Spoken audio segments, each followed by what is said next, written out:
Para nós, a vida se revela em escalas humanas. Quilômetros. Metros. Centímetros. Mas sob a superfície das coisas existe outro reino, 1 bilhão de vezes menor do que nós. Uma dimensão que guarda os segredos para compreendermos o mundo.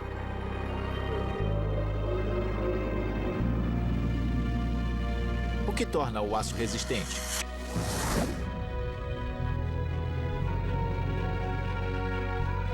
Por que o sorvete é delicioso?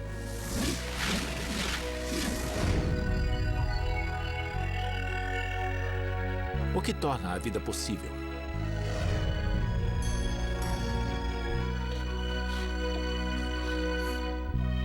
Segredos que nos ajudam a criar o que imaginamos.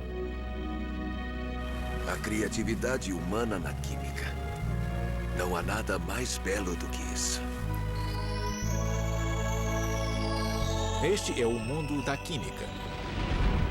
E estas são suas grandes descobertas.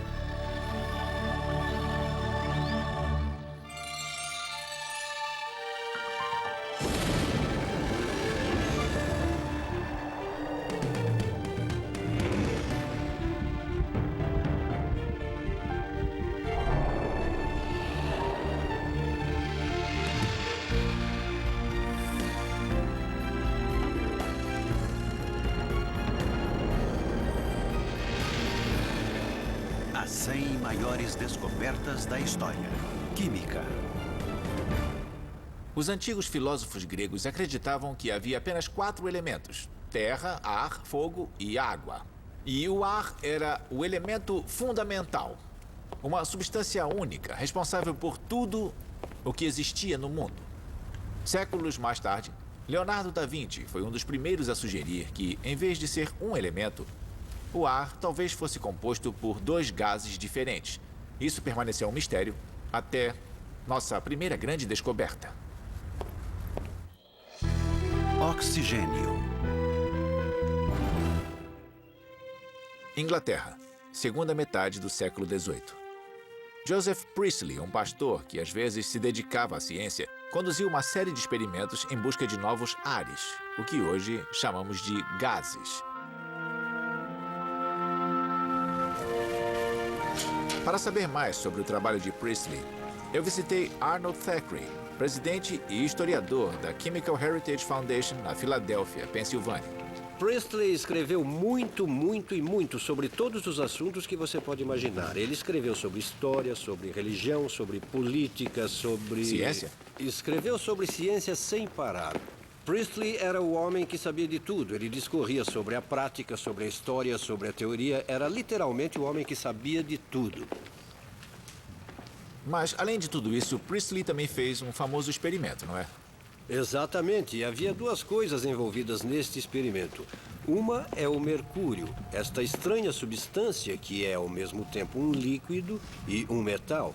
E era uma loucura, eu quero dizer. Como Era assim, loucura. um metal líquido? Era algo intrigante. O que era aquilo? As pessoas eram fascinadas por ele e desejavam explorá-lo. E, é claro, a outra coisa neste experimento era a tecnologia para lidar com gases. E aqui, nos experimentos e observações de Priestley sobre os diferentes tipos de ar, encontramos a tecnologia de obter gases a partir de líquidos. Usando tubos em que pudessem ser vistos. Isso, exatamente. Então era possível ver o gás, o que acontecia ao gás. E agora ele estava no caminho certo. O que Priestley fez foi pegar um vidro ustório... Uma lente. Para gerar calor.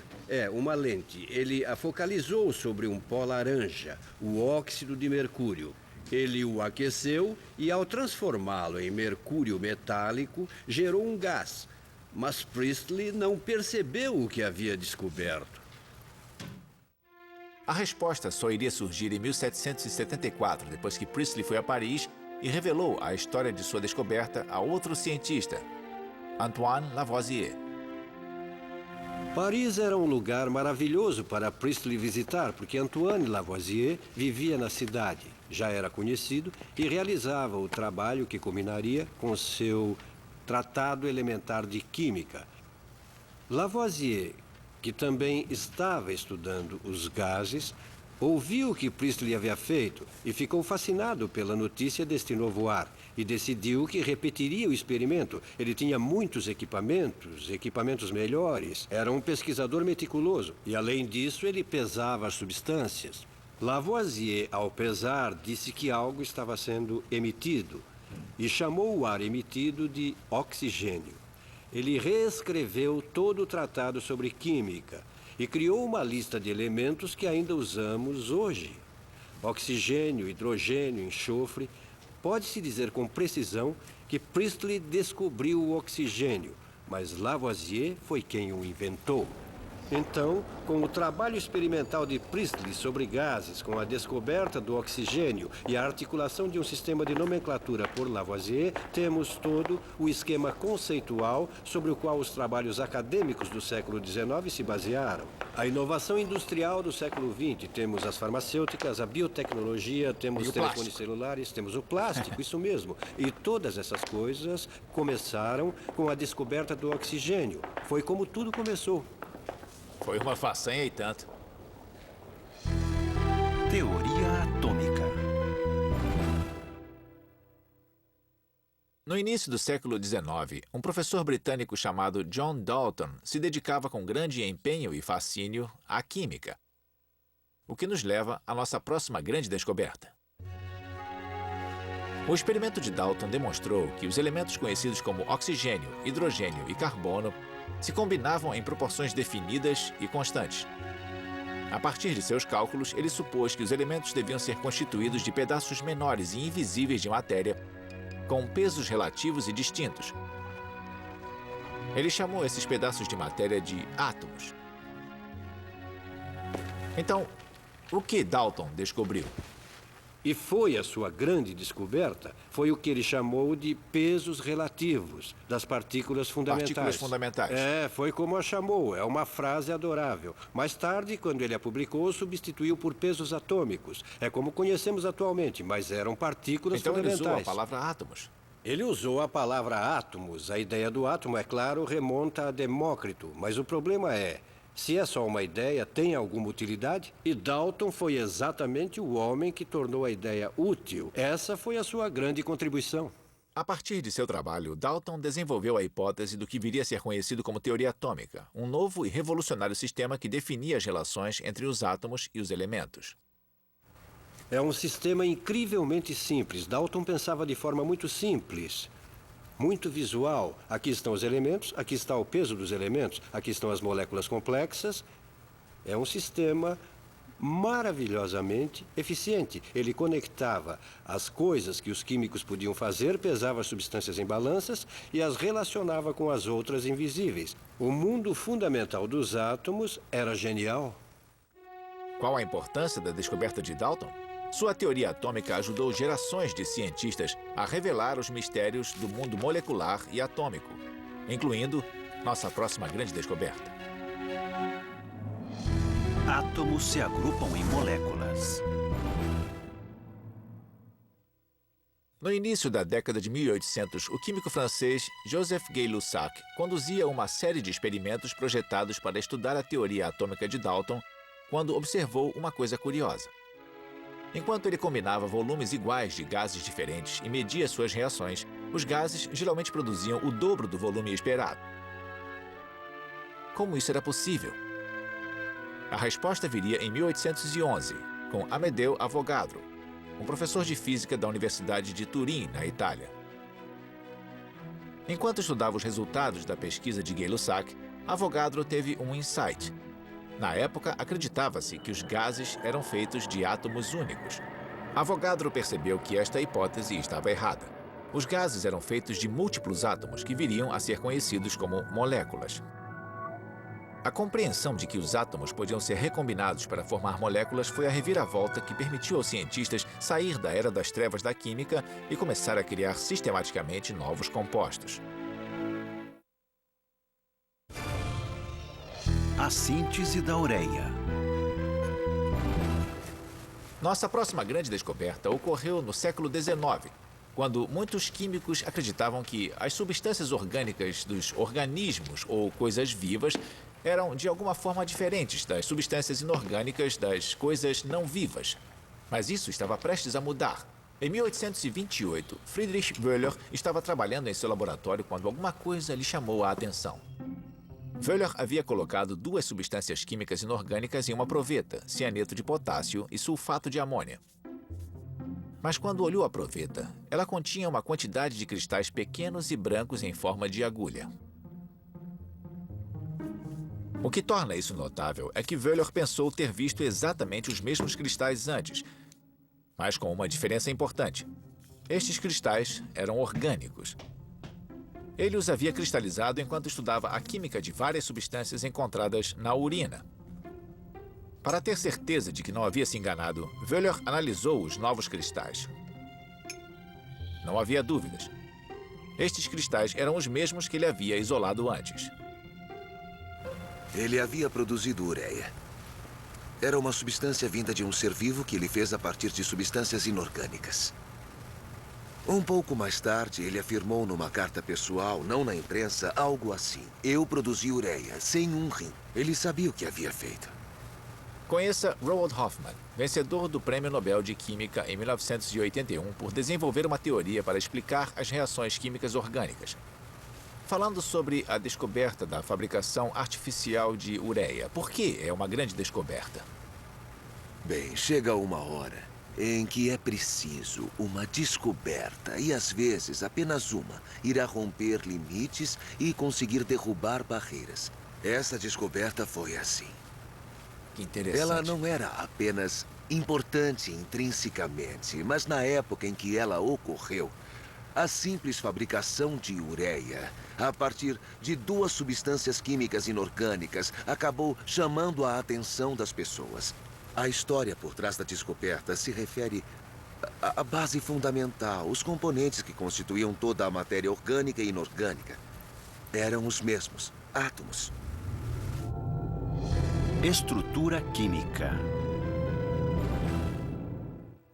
Se essas peças de Lego existissem na primeira metade do século XIX, os químicos as teriam utilizado para ajudar a ilustrar uma coisa que viram em seus experimentos. Um fenômeno que levou à nossa próxima grande descoberta. Os átomos de elementos específicos, como sódio e cloro, pareciam se agrupar em proporções fixas.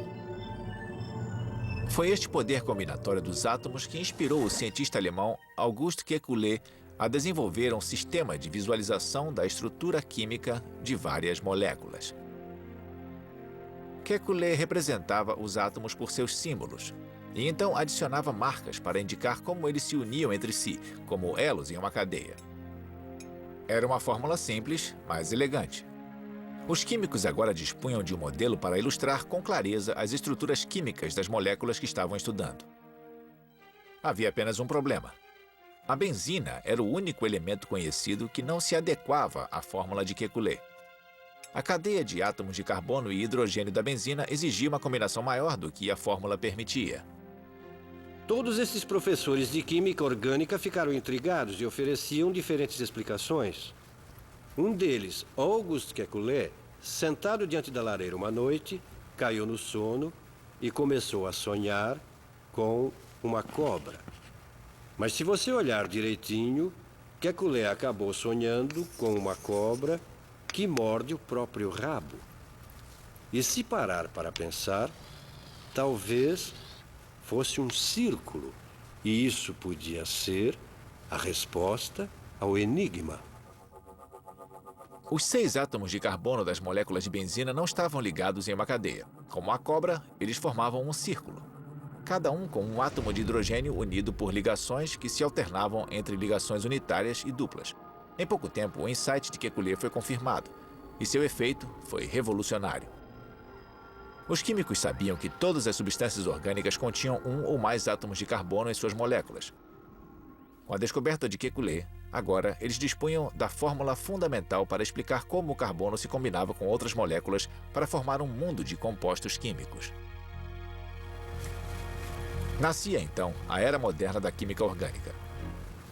Partindo de uma imagem tão simples como a cobra mordendo o rabo, por que ela foi considerada uma grande descoberta? Era uma fórmula para novas drogas, novos remédios, um novo entendimento. Se voltarmos no tempo, à época de Dalton, havia algumas centenas de compostos. Logo, alguns milhares. E depois uns 10 mil. Incrível. Logo, havia 100 mil. No ano passado, 15 milhões de novos compostos foram registrados.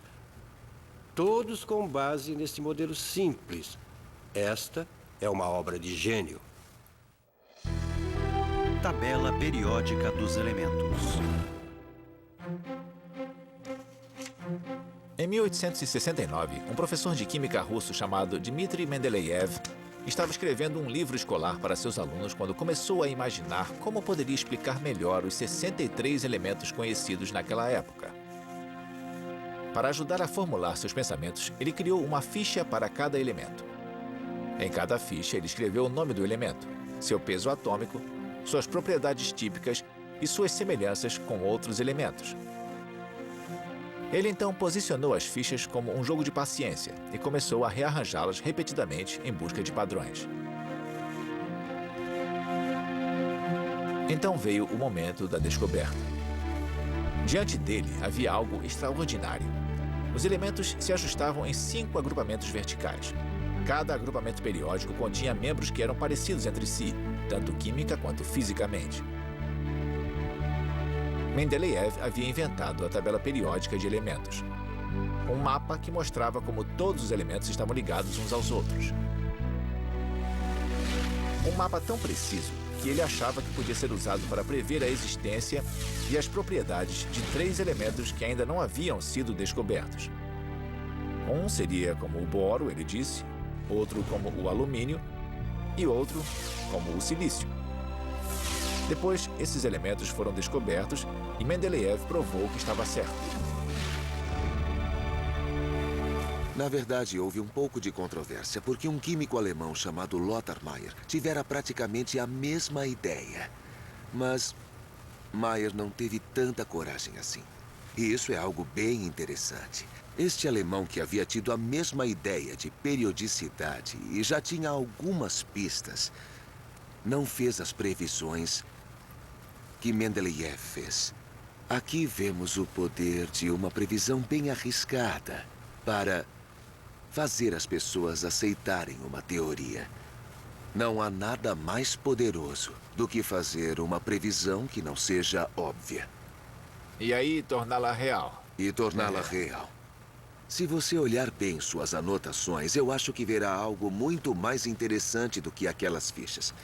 O que se vê é o seguinte: é como se eu e você tivéssemos de ordenar todas as coisas do mundo. Para começar, devemos fazer uma pequena lista.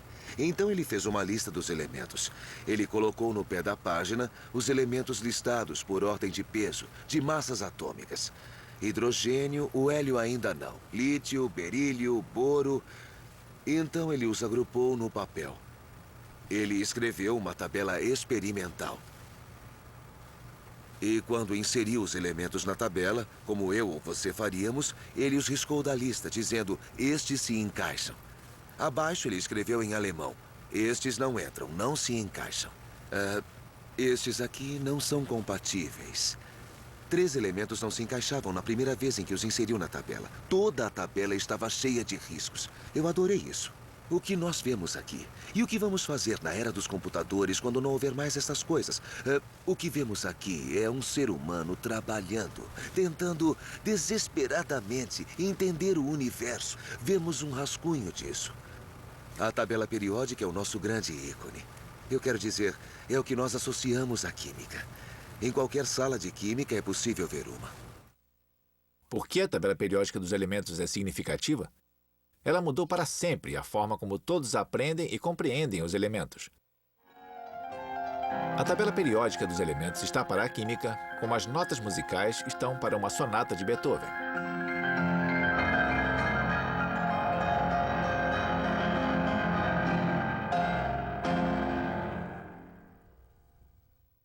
Para homenagear Mendeleev, seu nome agora está literalmente ligado à tabela periódica. O nome do elemento 101 foi inspirado em seu nome. Ele se chama Mendeleevio. Não são apenas os químicos que gostam da tabela periódica. Eu ouvi que você também carrega uma. Ah, com certeza. Carrego sim. Eu quero ver. Nunca se sabe. E eu a uso muito. Vamos ver. Ela é pequena. Bem, vamos fazer um teste. Tudo bem. O que está abaixo do nitrogênio na tabela periódica? Nitrogênio é 7. O Eu que preciso pensar está bastante. abaixo... o enxofre. Não, você errou. Não. É por isso que eu carrego Quase ela. passou perto. Ah, o É o fósforo. fósforo. É, fósforo é 15, ele né? O fósforo é 15. Precisa adicionar 8 naquele ponto. Então é por isso que eu a carrego. Eu não consigo me lembrar. Então é 7 mais 8. 15 fósforo, entendi. Existe um padrão aí, não é? A eletricidade transforma as substâncias químicas. Na virada do século XIX, a eletricidade estava em alta. As pessoas se dedicavam a fazer baterias e as conectavam a qualquer coisa, só para ver a reação. A eletricidade era como uma nova espécie de fogo. Um dos grandes viciados em baterias na época era Humphrey Davy, um químico inglês autodidata. Em 1807, Davy estava realizando um experimento com baterias em seu laboratório. Ele derreteu um pouco de carbonato de potássio, um mineral encontrado no solo que também constitui as cinzas da madeira. Os químicos especulavam que o carbonato de potássio era um composto formado por diversos elementos, mas não conseguiam provar isso. Davy queria ver se a eletricidade podia ter a resposta. Ele instalou alguns fios vindos de uma das baterias maiores ao carbonato de potássio derretido. E o potássio puro começou a surgir. Davy havia descoberto o poder da eletricidade de reagir com substâncias químicas e transformá-las. Consequentemente, a eletroquímica levou ao surgimento da indústria do alumínio, a produção de semicondutores, painéis solares, mostradores digitais e até as baterias de lítio recarregáveis. Os átomos possuem assinaturas de luz. Na década de 1850, Robert Bunsen e seu assistente de pesquisa Gustav Kirchhoff conduziram uma série de experimentos para determinar por que as substâncias emitiam cores específicas quando colocadas em uma chama. A cor, segundo eles, indicava quais elementos estavam presentes naquela substância. Por exemplo, se o sódio fosse colocado na chama, observava-se tons de amarelo.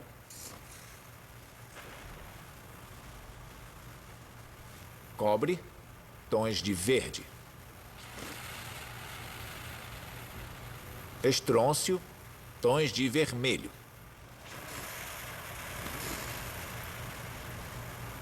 É um belo efeito.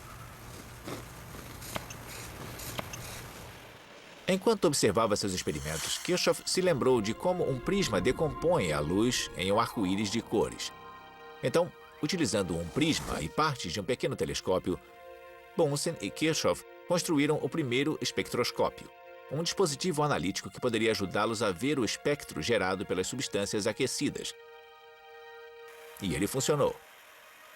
Quando um elemento era colocado sob a chama de um bico de Bunsen, a luz da substância aquecida passava pelo prisma do espectroscópio e então se propagava como um espectro de cores similar a uma fita, repleto de linhas escuras.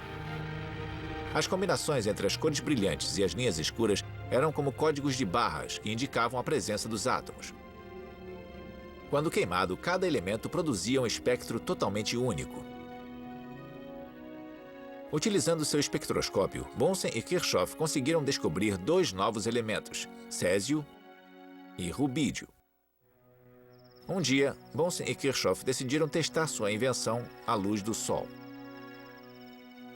Ela produzia um espectro que apresentava duas linhas idênticas àquelas do espectro produzido pelo sódio. Bunsen e Kirchhoff haviam descoberto a presença do sódio no Sol a 150 milhões de quilômetros de distância. De repente, os cientistas ganharam uma ferramenta para ajudá-los a estudar a química dos astros.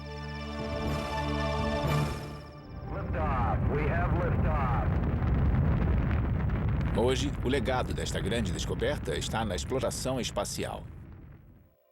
Um tipo de espectroscópio está sendo usado para estudar as atmosferas de outros planetas, para procurar sinais de água, sinais de vida.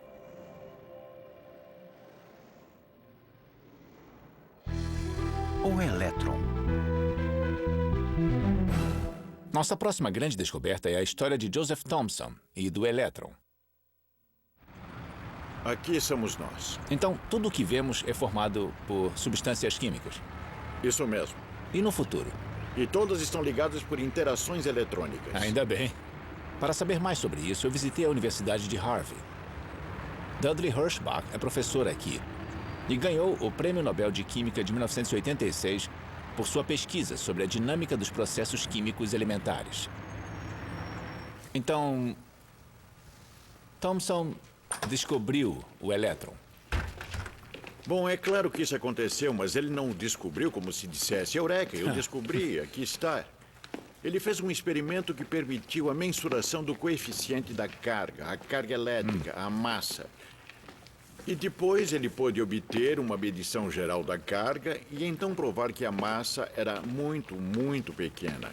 Era cerca de 2 milésimos da massa do átomo mais leve conhecido, o átomo de hidrogênio. Isso provou que ele poderia extrair e analisar um pedaço muito pequeno de um átomo. Bom, isso foi um tremendo choque para as pessoas. Parecia piada. Isso. Era uma parte elétrica de um átomo. Ela era uma parte muito pequena do átomo. Sei. E o que o senhor acha de... Na época de sua descoberta, Thomson era professor da Universidade de Cambridge, na Inglaterra. Ele estava usando um equipamento chamado tubo de Crookes em seus experimentos. Realmente, sabe, olha, por acaso, eu tenho aqui um pequeno aparelho que é similar ao que J.J. Thomson usou em 1897. Isso se chama tubo de raios catódicos. É apenas um pequeno cilindro de vidro vazio com alguns eletrodos. Vamos ligá-los e mostrar os pontos-chave do experimento dele de Uma forma réplica do bem primeiro simples. tubo de raios catódicos. Foi o primeiro tubo de raios catódicos, um ancestral do tubo da televisão, na verdade. Ao acionar o aparelho, obtemos um feixe de raios catódicos ou elétrons passando por aqui. E eles aparecem quando alguns deles se chocam nesse pedaço de papelão revestido de fósforo. Aqui eu vou criar um campo magnético sei. que você pode usar para desviar os elétrons. Quando Thomson expôs o feixe de raios catódicos a um ímã, a corrente se curvava. Já que os ímãs só podem afetar a matéria, aquilo significava que o feixe de raios era composto por algum tipo de substância eletronicamente carregada, chamada de matéria radiante. Depois de muitas horas de observação e mensuração, Thomson percebeu que havia encontrado as primeiras partículas subatômicas. O raio era um feixe de elétrons. Foi uma descoberta revolucionária. Alguns anos depois, um aluno de Thomson, Ernest Rutherford, conseguiu demonstrar que a carga positiva em átomos, que tinha de estar lá para equilibrar as cargas negativas destes pequenos elétrons que se moviam rapidamente, estava localizada em um núcleo minúsculo 100.000 vezes menor que o tamanho do átomo. Então, quase toda a massa estava, é claro, também naquele núcleo, porque os elétrons são muito leves. E ainda é o modelo que nós temos hoje, não é? Esse é o modelo básico dos átomos e, claro, é a chave para entender tudo que envolve os átomos. Como a química. Especificamente como a química, isso mesmo. Elétrons formam ligações químicas. Os cientistas estavam começando a descobrir a anatomia do átomo. Agora eles queriam entender seu comportamento, especialmente o mecanismo que permitia que átomos de certos elementos se combinassem com átomos de outros elementos para formar novas substâncias. No início do século XX, o químico norte-americano Gilbert Lewis desenvolveu um modelo de átomo que forneceu a resposta. Foi ele quem explicou que os elétrons e as ligações químicas dos átomos não estavam no núcleo, que os elétrons orbitam em camadas ao redor do núcleo. No modelo atômico de Lewis, cada camada permitia apenas um número máximo de elétrons. Lewis teorizou que dois elementos químicos podiam se combinar para formar um composto quando cediam ou aceitavam elétrons de seus orbitais externos. Por exemplo, sozinhos, o sódio e o cloro são perigosos. Mas quando um único átomo de sódio cede o elétron de sua última camada e a última camada de um átomo de cloro o aceita, Esta troca permite que os dois se liguem e formem o composto cloreto de sódio, o sal de cozinha. A teoria de Gilbert Lewis constituiu um avanço extraordinário. Ela permitiu que os cientistas começassem a fazer compostos químicos, milhões deles, compostos que moldaram a face da vida moderna.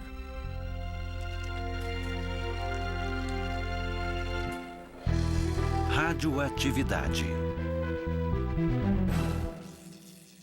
Nossa próxima grande descoberta começou na década de 1890, com a descoberta de uma radiação desconhecida chamada raio-x.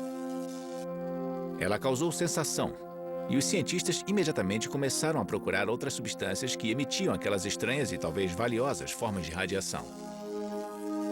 Nas décadas seguintes, vários cientistas investigaram o fenômeno e, juntos, acabaram ampliando os conhecimentos sobre um dos grandes eventos da ciência moderna. O médico francês Henri Becquerel foi responsável pelo primeiro avanço significativo.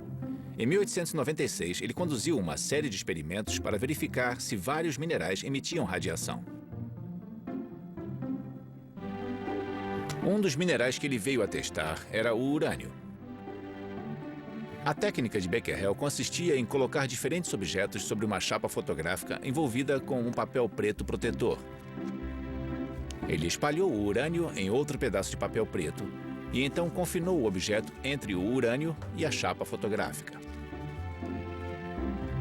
Mais tarde, Becquerel revelou a chapa e um fantasmagórico contorno fotográfico do objeto apareceu. A partir desses experimentos, Becquerel conseguiu provar de forma conclusiva a descoberta de uma fonte dos misteriosos raios radioativos que todos procuravam. Essa fonte era o urânio. Depois de Becquerel, a pesquisa sobre a radioatividade foi levada adiante por Marie Curie.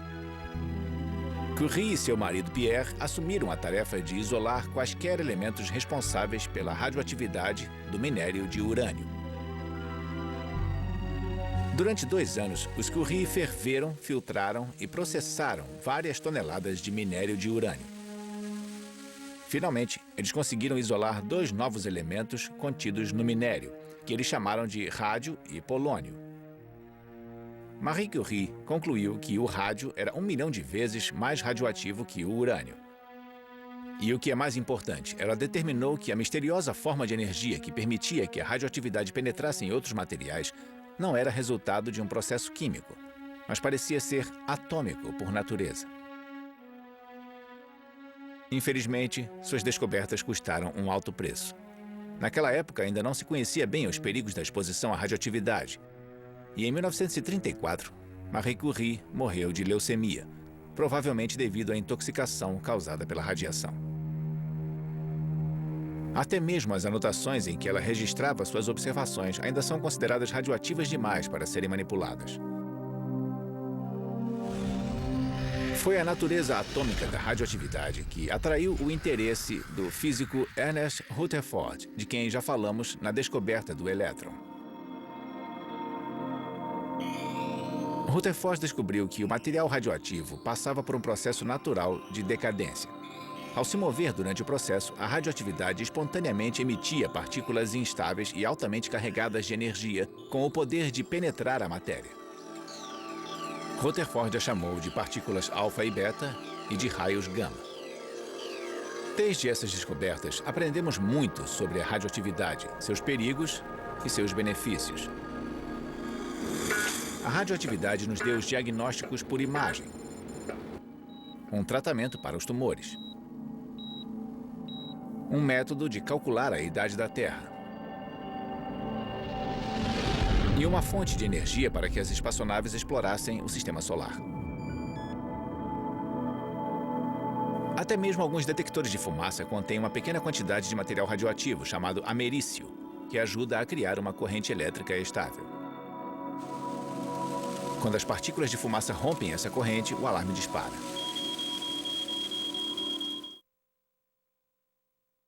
Séculos atrás, os alquimistas tinham grandes ambições.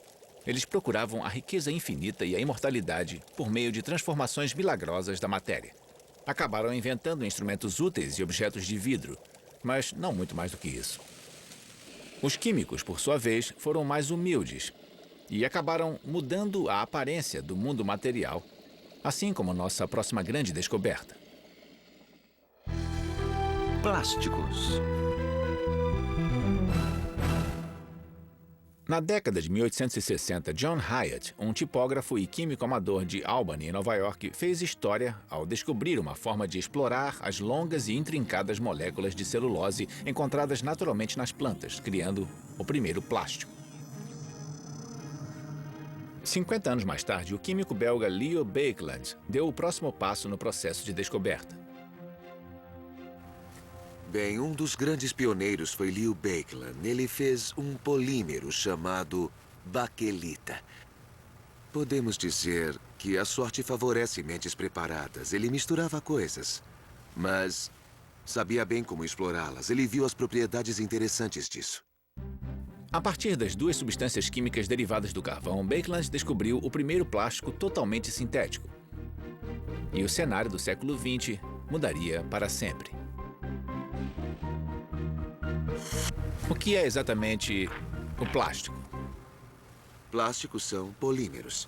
E o que são polímeros? Polímeros são longas cadeias de moléculas. Não moléculas individuais que, então, se agrupam num sólido ou algo assim. São moléculas que se prolongam bastante. Cadeias de átomos de carbono. Às vezes com outros elementos nelas. E quais são as vantagens? Bem, ele é moldável. Você pode entorná-lo em forma líquida, dentro de algum molde. Resistência... Bem, foi ótimo. Nada mal. É possível fazer coletes à prova de balas com plástico. E certamente sabemos que, em termos de fibras, ele pode imitar e até superar as propriedades das fibras naturais. Nenhum pescador do mundo voltaria a usar redes feitas de algodão, pode apostar. Hoje, estas redes são feitas de nylon. O plástico é incrível.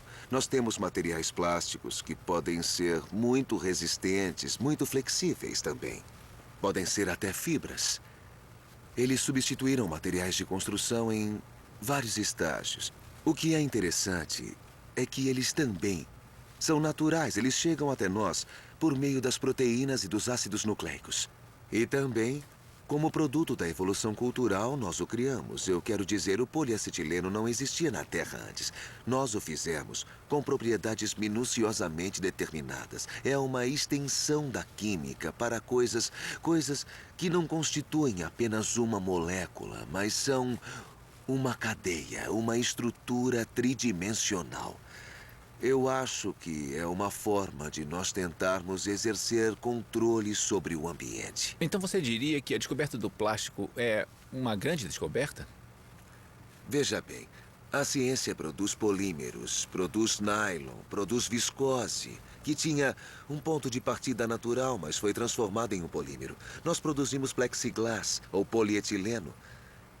E estes são os materiais estruturais da nossa civilização. Eu acho que os polímeros são, neste sentido, um exemplo da criatividade humana dentro da química. Não há nada mais belo do que isso. Fullerenos. Um único grama deste pó preto custa $500, cerca de 30 vezes mais do que o ouro. O interessante é que se trata de um tipo especial de fuligem, feita de moléculas chamadas nanotubos de carbono. Cada nanotubo tem cerca de 1 bilionésimo de metro de diâmetro, mais fino que um filamento de DNA. Ele abriga um mundo de promessas e acende a imaginação de muita gente, incluindo os cientistas que ajudaram a descobri-los. Richard Smalley é professor de Química da Universidade de Rice, em Houston, Texas. Em 1985, ele e seus colegas químicos Robert Curl e Harold Kroto estavam estudando as condições químicas no espaço. Usando sofisticados equipamentos espectroscópicos e a laser, eles procuravam evidências que poderiam ajudar a revelar a natureza química da matéria interestelar. Em vez disso, eles descobriram uma outra coisa. E por isso dividiram o Prêmio Nobel de Química de 1996. O que vocês descobriram exatamente? Bem, em 1985, durante um período de uma semana, descobrimos que havia um agrupamento especial de átomos de carbono que tinha exatamente 60 átomos. Ele era mágico e bem estável se comparado a qualquer outro agrupamento. E perguntamos por quê. Na verdade, 60 se revelaria um número muito especial. É o número máximo de objetos que se pode dispor ao redor da superfície de uma esfera, de forma que cada um seja idêntico ao outro com uma simples rotação. Eu pensei que poderia ser qualquer número, mas não, era 60. Smalley, Croto e Crow chamaram as novas moléculas de bolas de Buck, em homenagem a Buckminster Fuller, o arquiteto que projetou a cúpula geodésica. O que eles haviam descoberto foi uma classe inteiramente nova de grandes moléculas de carbono, que foram chamadas de fullerenos.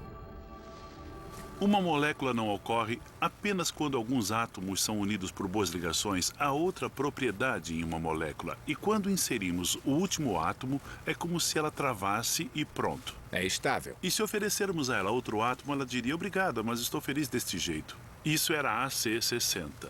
Oferecemos a ela outros átomos de carbono. No aparelho que construímos, ela disse: não, vou ficar com estes 60. Então esta era uma molécula.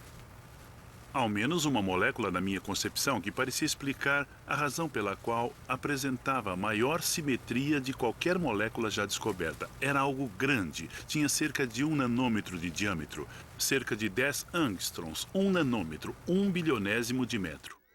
Em 1991, o significado dos fullerenos ganhou ainda mais peso quando Sumio Lijima, um cientista da NEC Corporation, descobriu outra categoria destas maravilhas parecidas com gaiolas. Mas estes fullerenos eram ligeiramente diferentes. Eles eram compostos por moléculas ocas de puro carbono, que pareciam formar tubos sem emendas, chamados nanotubos de carbono. Ou, em homenagem à descoberta de Smalley, tubos de Buck. Havia as bolas de Buck, não é? Isso mesmo. E estes eram os tubos de Buck. Bem, estas coisas ficaram muito grandes agora. Um tubo do diâmetro desta bola tem este tamanho. E este é um fullereno, o mesmo tipo de estrutura. Aqui estão os pentágonos, aqui e ali os hexágonos. Temos 6 pentágonos aqui, 6 pentágonos aqui, 12 no total. E entre eles todos estes hexágonos. E esta coisa parecia uma cápsula de Buck. Mas você pode imaginar que esta coisa seja muito comprida, mas ela era milhões de vezes mais comprida que seu diâmetro atual. Este objeto possui propriedades incríveis. Como o quê? Bem, por exemplo, se em vez de segurar este objeto de plástico, que posso quebrar facilmente, fizer isso com um tubo de Buck nas mãos e tentar quebrá-lo, vai descobrir que é o objeto mais rígido do universo. Chega a ser mais duro que o aço? Mais duro que o aço. Mais duro que o diamante? Mais que o diamante. Mas você é grandinho, pode puxar. Você verá que pode esticá-lo bastante antes que se rompa. E esperamos descobrir que ele seja 100 vezes mais forte que o aço em tensão. É a fibra mais forte que podemos produzir a partir de outra coisa, para sempre. Se daqui 1 milhão de anos você me perguntar qual é a fibra mais forte, será a mesma coisa.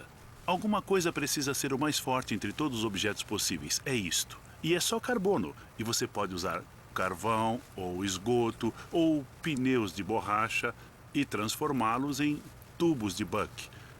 Pense no que poderíamos fazer com isto. Poderíamos fazer novas fiações, poderíamos fazer cabos elétricos para conduzir eletricidade melhor que o cobre, com 1/6 do peso. Então, quando você pensou nisso, parecia bom demais para ser verdade? Parecia assim, sei lá, mágico? Parecia. Pois qual é a chance de se descobrir uma coisa como esta? Mas isto é um dos detalhes fascinantes sobre o estágio atual da nossa compreensão em física e também em química. Na verdade, podemos calcular o comportamento das coisas muito bem hoje em dia. O grande mistério das bolas de Buck e destes tubos não é que seria ótimo se pudéssemos produzi-los. Foi descobrir que nós podemos produzi-los.